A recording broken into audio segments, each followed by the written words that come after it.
What's up, everybody? Rory McDonald, MacDon and Associates coming to you with the next episode of Tuesdays with Rory. You're probably wondering, why are you wearing a hat right now, Rory? Glad you're wondering. Today, I have a special guest in the studio, Jeremy Livingston, owner, operator, CEO, cook. Yes. Give me some other... So many titles. So many, yeah. Most of them don't mean anything. Yeah, right. But Livingston Barbecue here in Metro Detroit. Really excited to have him on, kind of give you guys an idea of his vision, what it is that he has as a company here in Metro Detroit, as basically a full-fledged Texas barbecue expert here in Michigan. Expert's a strong word. It is. But who are you? Jeremy Livingston. Jeremy Livingston. Yeah, I'm Jeremy, and my wife is Melissa. We have a son. He is almost 20 weeks old. His name's Roman. He is wonderful. He sleeps through the night most nights by the grace of God. Yeah, every parent watching right now is going, I hate this guy already. Already? Yeah. I don't want his barbecue anymore. Yeah. So I started doing barbecue in Arkansas with a guy named Jordan Wright's Barbecue.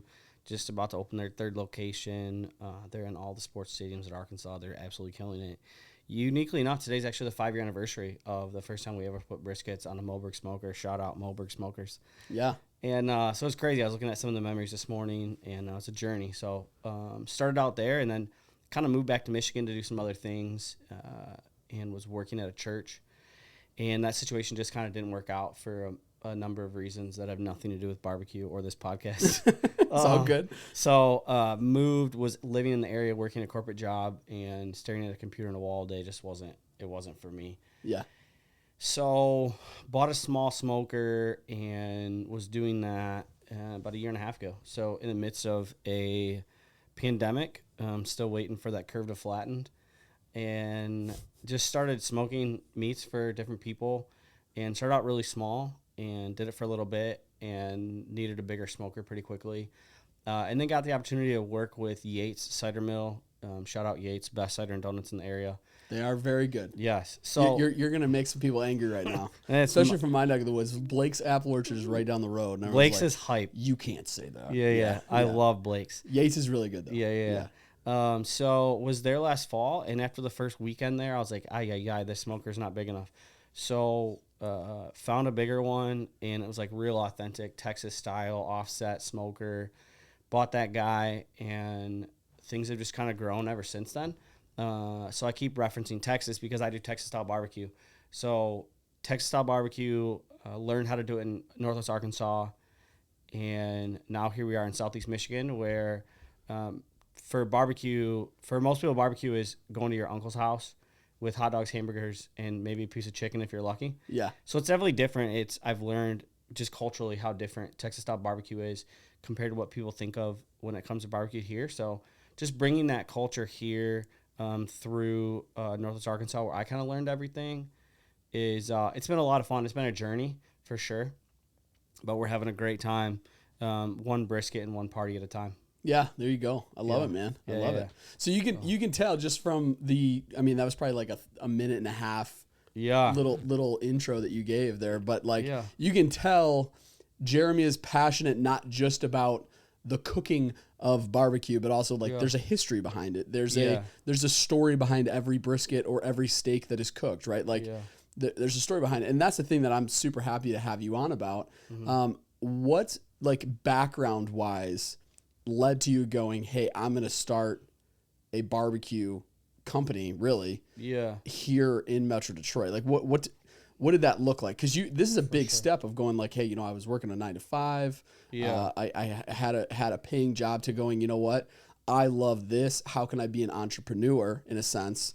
Starting a company, having my own thing, having my time frame on my own, and going, how do I make this in a way not just profitable but fun for me too in the midst of it? Yeah, for sure. It's a great question. So working a 9 to 5 and bought a smoker, just a little smoker, a little Masterbuilt. If you're looking for a smoker to have in your backyard, Masterbuilts are a great first step. So had a Masterbuilt and was just using that literally outside of the place where we live, and realized very quickly, again, just the culture thing is a big deal. So barbecue in the South, in Texas, in Northwest Arkansas, realizing that I tread lightly saying this. There's not a lot of places in Southeast Michigan that offer the same thing. So there's some good barbecue places here for sure. But just the process of getting to a completed product, I thought was unique. And so I just started out very small. It was something I was like, hey, man, this is fun. And I have some connections. Some people wanted it. And so I made it. And then they wanted more of it. But I needed a bigger smoker in order to do more. Yeah. So I bought a bigger smoker. And then I was like, man, this is a lot of fun. And obviously, I was married at the time. We didn't have our kid yet. And needed to make a little bit more money doing it. It was still kind of a side hustle. I was doing some other things to kind of provide for my family as well. And so got a bigger smoker. And then I was like, man, like how fun would it be to be at Yates? And the reason that I thought that was cool was because when I was in Arkansas doing it there, we started out as doing it at a farmer's market with a food truck. And so, but the farmer's market there is very different than farmer's markets here in the sense that it's on they have like a city square in Northwest Arkansas, in Fayetteville, Arkansas, where I lived. And so there would be, 1,000 people would show up on a Saturday morning, 2,000 people would show up on a Saturday morning. And I thought, man, like, what is the place that's going to captivate an audience that size? And I thought, man, like cider mills in the fall, that's a move. Like, that's a vibe. But then I thought, how in the world do I even get connected with that? And so through some friends and some connections, I was put in touch with the owners of Yates, and they were like, yeah, this sounds great. Like, come on through. So we set up there, and we were doing it.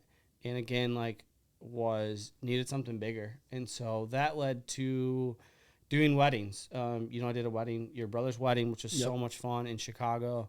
And, it's kind of one event to the next. And my wife and I all the time would be like, if this doesn't keep working out, like if this doesn't work out, like we're okay.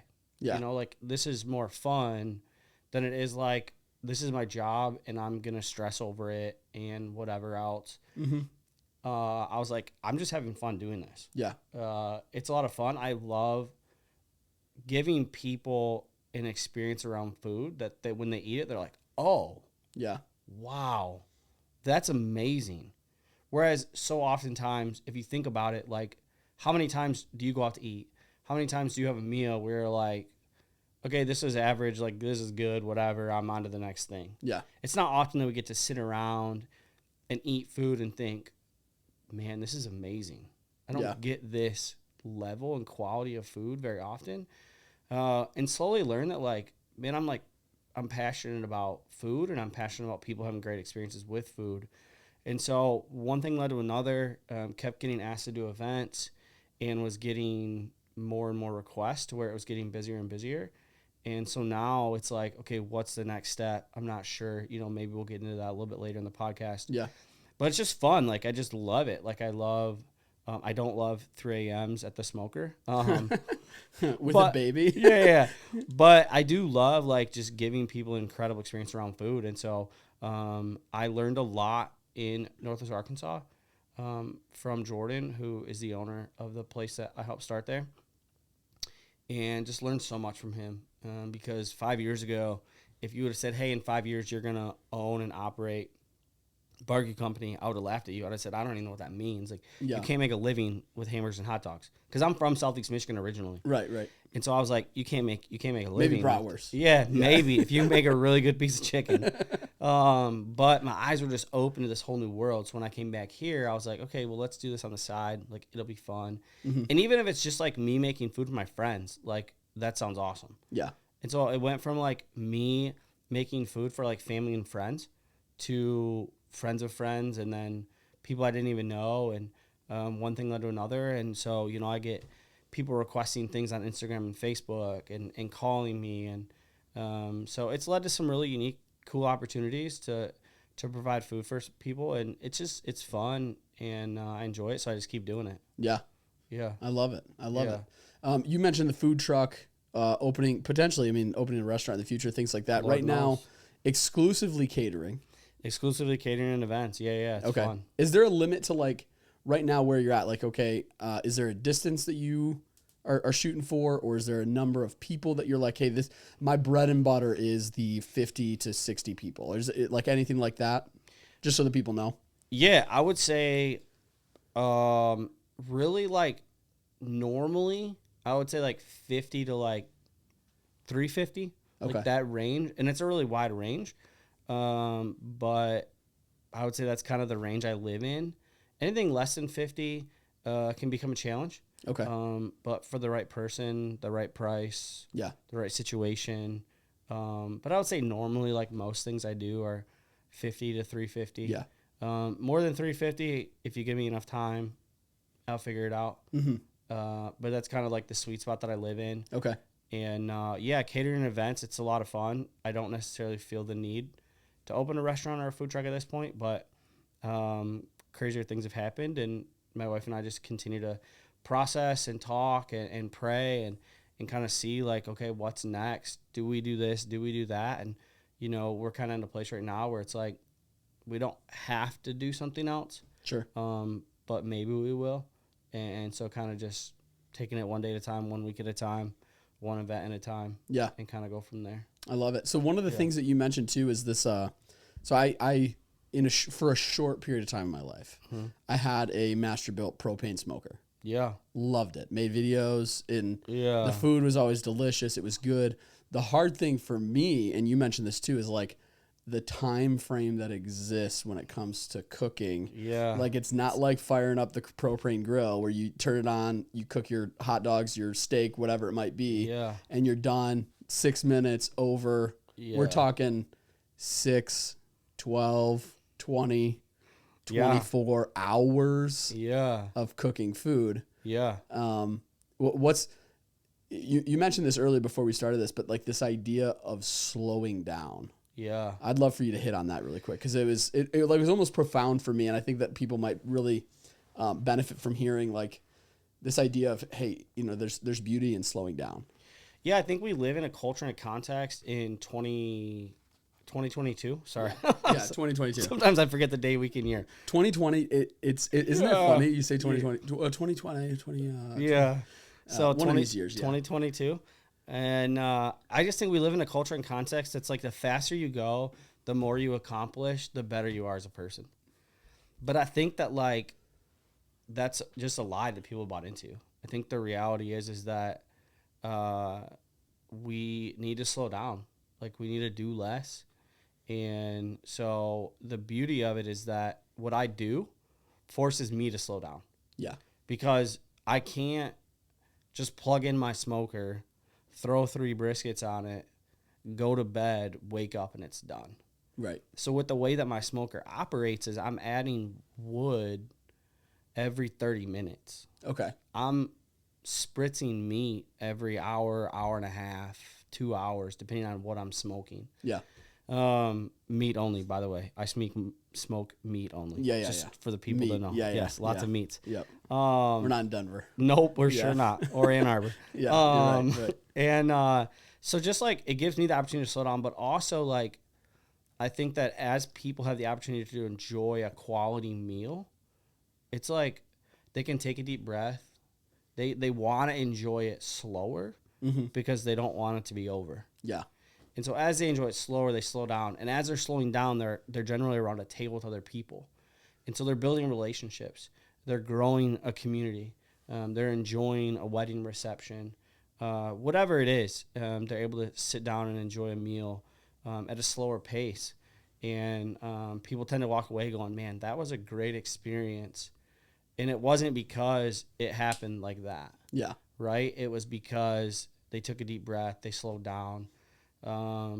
Accomplishing more does not necessarily give you a higher quality life. Yeah.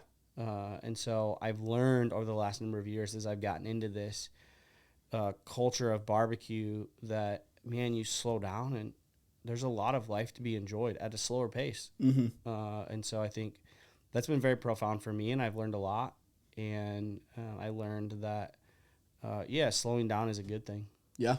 So, I think that's great. Yeah. That's awesome. So I can't help it. You mentioned Ann Arbor just a second ago. I did. It's and the Wolverines are crushing it right now. Yeah. Tuck's not coming.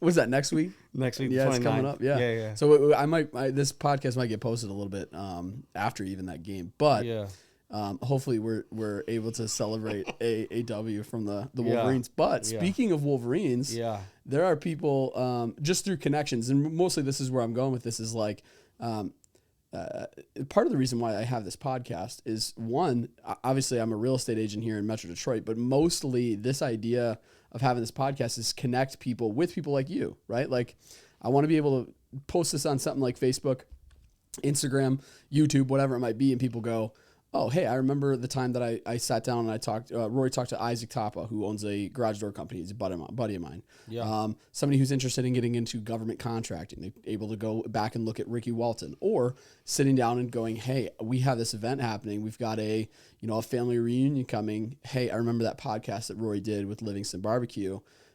Let me go back, watch it. Let me be able to connect with him. So like this idea of being able to connect people in such a way to where it's fun for me, right? And there's a little bit of credibility and a story behind the connection because they are able to watch it. They're able to see it. For sure. But that's something that you've noticed, and you're starting to kind of, I don't want to say, you're starting to see your business impacted by the connections that you've made. 100%. Speak into that just really quick. Well, the thing I've learned, and I really learned this in Arkansas, but also I've learned it again here, is that you never know where your next customer is coming from. And I think that that's a lesson that can be applied in any industry, right? Like you're in real estate, and you never know where your next customer's coming from. You never know where your next buyer's coming from. For me, I never know where my next event's coming from. And so you have to treat every customer the same way. Mm-hmm. You treat every customer with this high level of respect, and you value them, you appreciate them. And I would say that 95% of my business is, I had food at this event and I loved it and I wanted it at my event. How do I do that? And so that's really what I've done. And it's been fun, and there's even been relationships that I had in Arkansas that I've seen carry over to Michigan, which I never thought would happen. And so it's been fun to just kind of see relationships carry over and blossom and things like that. So it's been enjoyable. Yeah. So. And I want to be clear with everybody on this. This is not like this once started as an idea of just backyard barbecue, cooking for the family. And now it has progressed to where you are doing barbecues for pretty significant names here in Metro Detroit. Possibly that's correct. The most significant. I would say that, it's been fun. So what Rory is alluding to is because of a relationship I have with a Herbert family, the Herbert family, he's the strength coach at Michigan, and him and his wife are wonderful people. I know them from Arkansas. I got to cater for them. And so then Jim Harbaugh's wife, Sarah, was at a party that I catered. First name basis with Mrs. Harbaugh. Wonderful people. She was at an event that I was catering for the Herbert family, and she called me out of the blue one day and was like, hey, would love to have you cater Easter dinner for my husband and I and our family. And it's just wild. Like, these are normal, everyday people, just like you and I. Yeah. He just happens to be someone who people know. Yeah. But it's a lot of fun, for sure. It's a unique experience that not a lot of people get, and I don't want to be the guy that's like, oh, it's not a big deal. Like, it is kind of a big deal. Yeah. But also, I've learned through different experiences that at the end of the day, the Harbaugh family, who are incredible people, they go to bed and wake up the same way you and I do. They eat every day just like you and I do. They like good food like most of us do.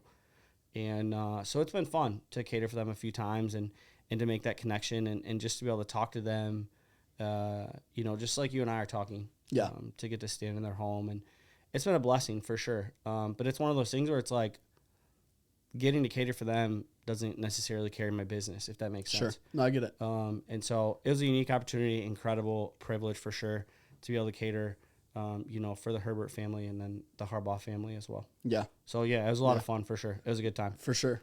I got to imagine. Yeah. No, but the reason I bring that up is not necessarily just because, oh, look at what my friend Jeremy did or look at what I did in your perspective, right? But it's also like you think back to when you started this thing, right? Like I go through this every single day. I think back to when, I don't know if I told you this story, but like God called me out of a career of teaching and into a world of commission checks, real estate, where nothing's guaranteed.